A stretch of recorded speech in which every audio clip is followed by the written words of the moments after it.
there's our truck. We tried to get down the hill and the wind knocked it.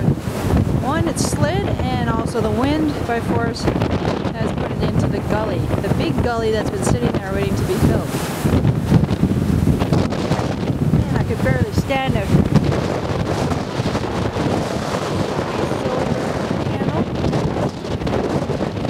Totally secured by weights and everything, locked right down.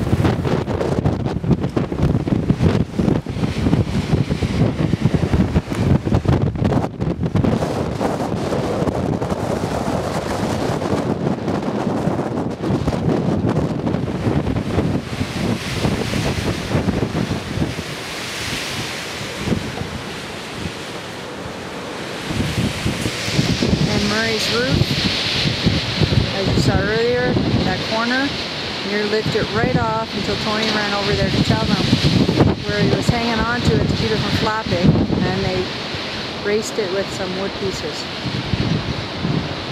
So Tony's still over there trying to help him out. This is insane. This is more than insane. It's like a hurricane. I'm just glad that we're not surrounded by a body.